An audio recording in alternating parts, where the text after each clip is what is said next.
Hello everyone, my name is Rohan Das and मैं आज इस वीडियो में आपको एक यूनिक फंडामेंटल स्ट्रेटजी सिखाऊंगा एंड मैं इस स्ट्रेटजी को अपने प्राइवेट इंडिकेटर से सिखाऊंगा जो मैंने कई साल पहले डेवलप करा था मेरे खुद का यूज़ के लिए।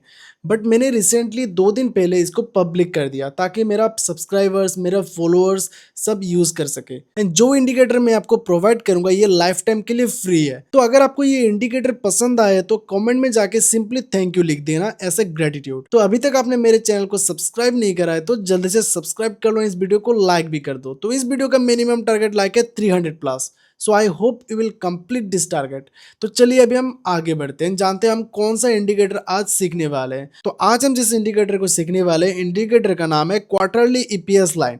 तो जैसे कि मैंने इस इंडिकेटर को यस्टरडे ही लॉन्च करा था एंड अभी तक 1155 लोगों ने इस इंडिकेटर को देख चुके हैं एंड 120 लोगों ने इसमें बूस्ट करा। तो इस इंडिकेटर को अपने ट्रेडिंग व्यू में कैसे ऐड कर सकते हो, इसके लिए आपको ऐड टू फेवरेट्स पर क्लिक करना होगा। तो ये आपका क्लिक हो गया एंड ऐड टू फेवरेट्स में आपको देखने को मिलेगा जब भी आप ट्रेडिंग व्यू ओपन करो।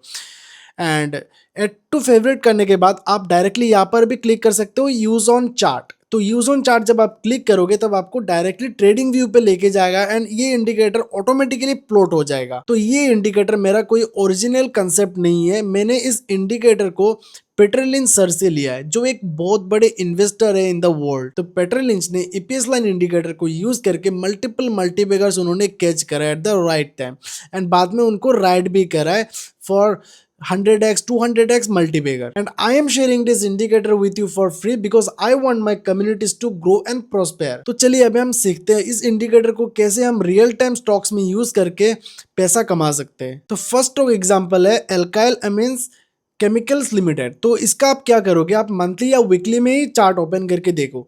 अगर आप इस इंडिकेटर को यूज कर रहे हो डेली टाइम फ्रेम पे जाओगे तो आपको इतना डाटा शो नहीं होगा, वीकली एंड मंथली में आपको क्लियर डाटा शो होगा। मैं यहाँ पर मंथली टाइम फ्रेम पर आया तो यहाँ पर आप देख सकते हो कि प्राइस ने यहाँ से ट्रेंड स्टार्ट करा था, राइट 238। तो 238 से जब टच करा था 238 से प्राइस ने 1400% का रिटर्न जनरेट करा फॉर शेयर होल्डर्स। तो आप नीचे देखो, यहाँ पर है टीटीएम ईपीएस एंड यहाँ पर है क्वार्टरली ईपीएस। तो दोनों ही राइज कर रहे थे एक साथ।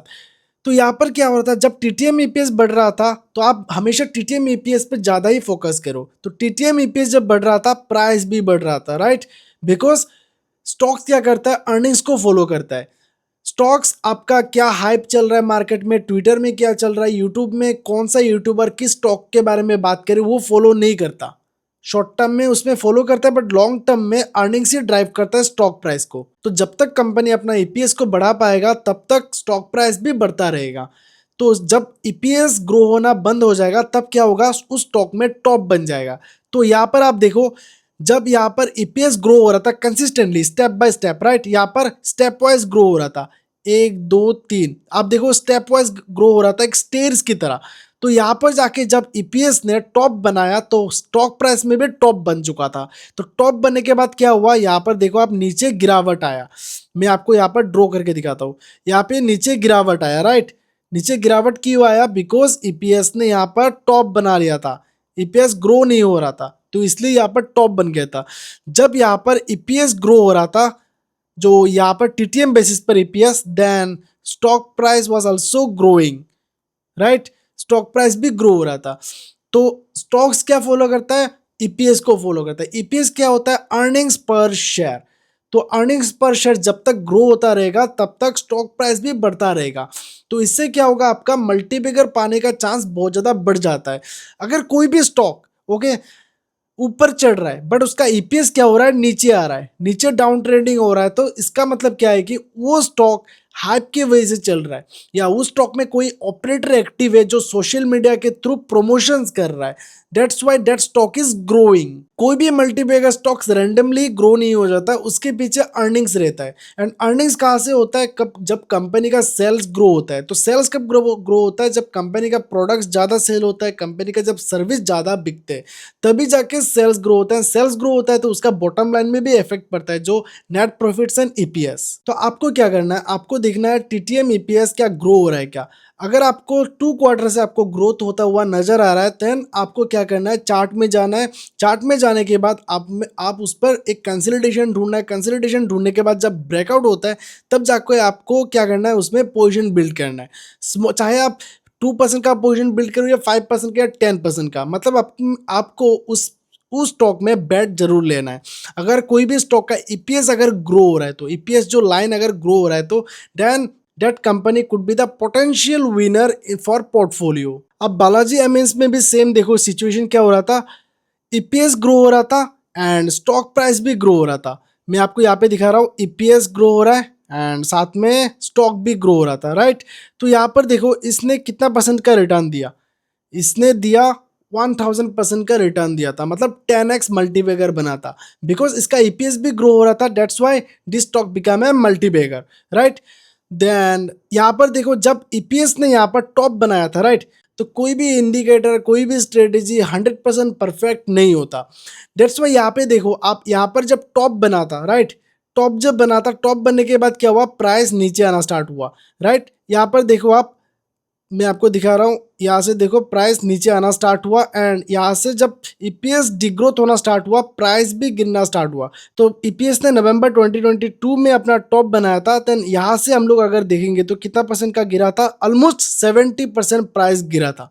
अगर आप वहाँ से अगर आप मान लो कि कोई भी स्टॉक को आप एग्जिट कर दो तो आपका 70% नुकसान होने से बच जाता। तो अगर आपको ये इंडिकेटर पसंद आ रहा है तो जल्दी से लाइक करो एंड कमेंट भी करो। तो अभी आपको मैं थर्ड एग्जांपल दिखाता हूँ। थर्ड एग्जांपल में देखो एथर इंडस्ट्रीज, यहाँ पे क्या हो रहा था, यहाँ पे देखो ईपीएस ग्रो हो रहा है, देन स्टॉक प्राइस भी ग्रो हो रहा है, राइट। ईपीएस यहाँ पर गिर रहा था, ईपीएस जब गिर रहा था, जब 2023 नवंबर से एंड अगस्त 2024 तक गिर रहा था, तो इसका स्टॉक प्राइस भी क्या हो रहा था, गिर रहा था, नीचे गिरा था, राइट। यहाँ पे देख रहे हो आप, कोरिलेशन देख रहे हो एक दूसरे के साथ कैसे जुड़ा है EPS and stock price. EPS अगर ग्रो हो रहा है देन स्टॉक प्राइस भी ग्रो होगा। ईपीएस मान लो 2-3 महीने पहले से ग्रो होना स्टार्ट हो गया, बट प्राइस में लेगिंग हो रहा है, 2-3 महीने बाद ही रैली आया। बिकॉज अल्टीमेटली क्या होता है कि स्टॉक प्राइस हमेशा अर्निंग्स को ही फॉलो करता है, medium term and long term में। शॉर्ट टर्म में क्या होता है, इमोशंस, लोगों का इमोशन से इसको इन्फ्लुएंस करता है। स्टॉक प्राइस अगर 10-20% अगर चढ़ जाए तो वो अर्निंग्स की वजह से नहीं, वो होता है लोगों के इमोशनल डिसीजन की वजह से। कहीं न्यूज़ पे कुछ आ गया, किसी न्यूज़ पर बोल दिया कि इस स्टॉक को बाय करो, किसी न्यूज़ पे किसी एनालिस्ट ने बोल दिया कि इस स्टॉक में बहुत ज़्यादा पॉजिटिव आउटलुक है, ग्रोथ है, देन लोग क्या करते हैं, लोग इमीडिएटली बाय कर लेते हैं। That's why in the short term price moves based on emotions, but in the long term and medium term price earnings की वजह से ही मूव करता है। तो यहाँ पर आप नीचे देखो, अर्निंग्स यहाँ पर ग्रोथ होना स्टार्ट हो गया था दिसंबर 2024 एंड यहाँ पर देखो मार्च 2025 में भी ईपीएस ग्रो हो रहा था एंड यहाँ पर भी देखो आप अप्रैल 2025 में भी ईपीएस ग्रो हो रहा था, जुलाई 2025 में भी ईपीएस ग्रो हो रहा था, बट फाइनली जाके स्टॉक प्राइस नींद से उठा, राइट। तो यहाँ पर लीडिंग कौन सा वाला हुआ, अर्निंग्स यहाँ पर लीडिंग इंडिकेटर हुआ and price is lagging indicator हो गया यहाँ पर, राइट। तो यहाँ पर मतलब दोनों का, आप हमेशा इंडिकेटर के बेसिस पर डिसीजन मत लो। कभी कभी क्या होता है, stock price is leading and जो इंडिकेटर है वो लेगिंग होगा, फंडामेंटल बाद में जाके इसका ईपीएस चेंज होगा, बट स्टॉक प्राइस पहले ही मूव कर लेता है, ओके। तो ये कब होता है, जब इनसाइडर ट्रेड्स होता है, जब इनसाइडर को इन्फॉर्मेशन रहता है, इनसाइडर उस इन्फॉर्मेशन को पास ऑन करता है किसी अपने खास दोस्त को या किसी ऑपरेटर्स को, जब पास ऑन करता है तब जाके स्टॉक प्राइस में पहले हमें ग्रोथ देखने को मिलता है, बट जो ईपीएस लाइन है वो बाद में जाके उसका पॉजिटिव चेंजेस देखने को मिलता है। बट यहाँ पर क्या हुआ, पहले ईपीएस ग्रो हुआ, बाद में इसका स्टॉक प्राइस ग्रो हुआ। तो यहाँ पर हमारा फोर्थ स्टॉक देखो, बजाज कंज्यूमर लिमिटेड। तो मैं हर एक स्टॉक का मैं मंथली चार्ट ही यूज कर रहा हूँ।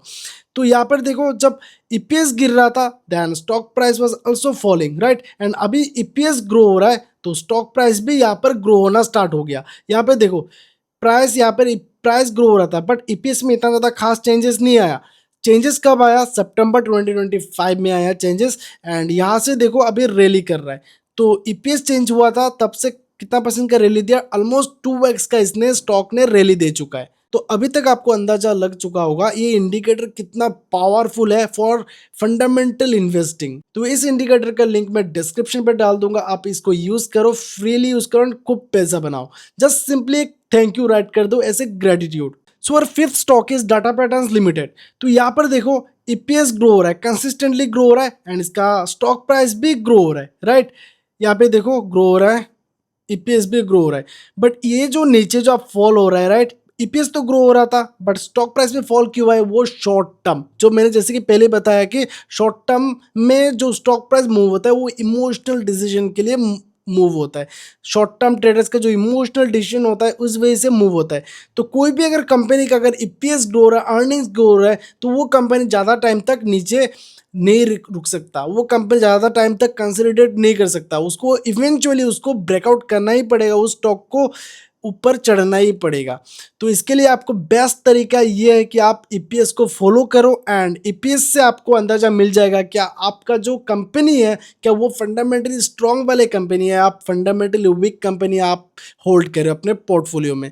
तो आप इस ईपीएस लाइन को अपने जितने भी पोर्टफोलियो स्टॉक्स है उस सब पोर्टफोलियो स्टॉक्स में रन करो, तब आपको अच्छा एक आइडिया मिल जाएगा। So our six stock is MBAPL, Madhya Bharat agro products limited. तो यहाँ पर देखो ईपीएस ग्रो हो रहा था, राइट, ईपीएस ग्रो हो रहा था तो स्टॉक प्राइस भी ग्रो हो रहा था।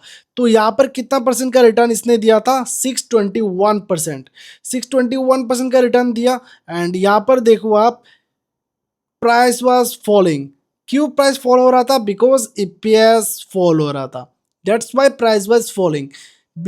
बहुत सारे बिगिनर्स लोग क्या होते हैं कि वो लोग कंफ्यूज हो जाते हैं जब स्टॉक प्राइस गिर रहा है, तो वो लोग ये सोचते हैं कि स्टॉक में क्या हुआ, आखिर क्यों गिर रहा है। तो अगर आप जब इस इंडिकेटर को जब प्लॉट कर लोगे तब आपको पता चल जाएगा कि स्टॉक प्राइस गिर क्यों रहा है। स्टॉक प्राइस गिर रहा है बिकॉज इसका ईपीएस नीचे जा रहा है, that's why stock price is falling, right.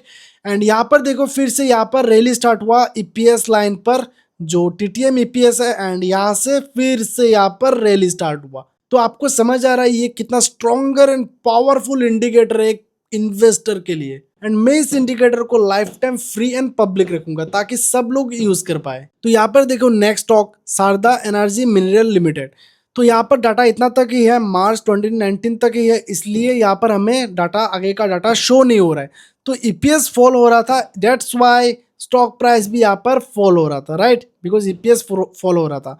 And EPS जब ग्रो होना स्टार्ट हुआ था प्राइस ने भी बॉटम बनाया एंड ग्रो होना स्टार्ट हुआ। ईपीएस यहाँ पर शॉर्ट टर्म में फॉल हुआ था, ईपीएस ने, ओके, शॉर्ट टर्म में यहाँ तक फॉल हुआ था, यहाँ तक फॉल हुआ था, राइट। एंड जब से यहाँ से ग्रो होना स्टार्ट हो गया देन स्टॉक प्राइस ने भी क्या करा, यहाँ से ग्रो होना स्टार्ट हो गया। तो आपको ओनली कहाँ पर बेट लेना चाहिए? जब आपका ईपीएस ग्रो हो रहा है। अगर ईपीएस ग्रो नहीं हो रहा है तो उस स्टॉक को आप, उस ट्रेड को आप स्किप करो, because there are multiple opportunity in the market. आपके पास ओनली एक या दो अपॉर्चुनिटी नहीं आते। मार्केट में लिस्टेड स्टॉक कितना है पता है आपको? 6000 प्लस लिस्टेड स्टॉक है।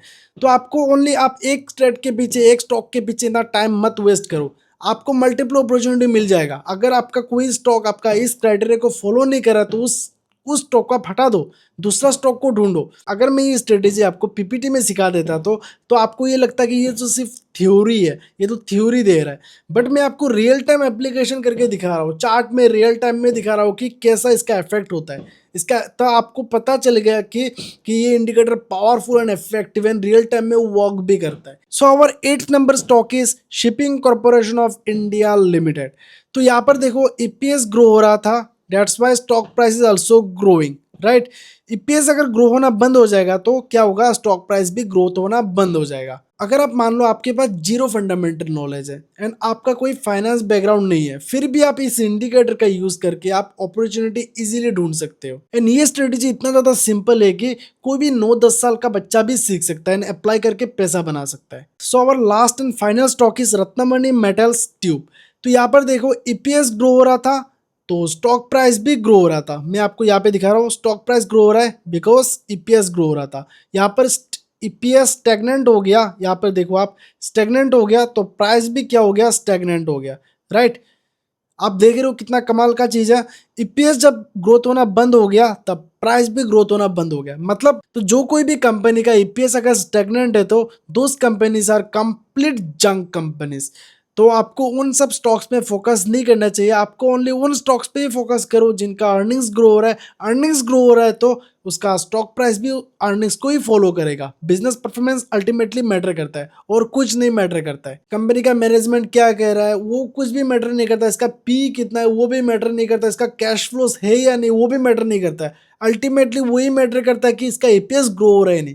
अगर प्रॉफिट्स कमा रहा है तो धंधा अच्छा है। आप शार्क टैंक में देखते हो राइट। शार्क टैंक में क्या पूछते हैं कि आपका सेल्स कितना है, आपका नेट प्रॉफिट्स कितना है, आपका सेल्स 6 महीने पहले आपने कितना सेल्स करा, 1 साल पहले कितना सेल्स करा, 3 महीने पहले कितना सेल्स करा, आपका लास्ट मंथ का सेल्स कितना है, आपका प्रॉफिट्स कितना है, आपका ऑपरेटिंग प्रॉफिट मार्जिन कितना है। ये सब पूछते हैं राइट। कोई तो ये नहीं पूछता शार्क टैंक में कि आपका कैश फ्लो कितना है, आपका वैल्यूएशन कितना है, वो नहीं पूछता। ओनली सेल्स एंड प्रॉफिट्स ही मैटर करता है। अगर सेल्स एंड प्रॉफिट्स अगर बढ़ रहा है तो स्टॉक प्राइस भी बढ़ेगा, अपना बिजनेस भी बहुत अच्छा चलेगा। सो आई होप आज का वीडियो आपको इन्फॉर्मेटिव एंड नॉलेजेबल लगा। अगर आपको ऐसे ही और इन्फॉर्मेटिव एंड नॉलेजेबल वीडियो चाहिए तो मेरे चैनल को सब्सक्राइब करना बिल्कुल भी ना भूलें एंड अपने दोस्तों के साथ इस वीडियो को शेयर जरूर करें ताकि उनको भी मदद मिले। तो फिर मिलते हैं एक नए वीडियो के साथ, तब तक के लिए गुड बाय।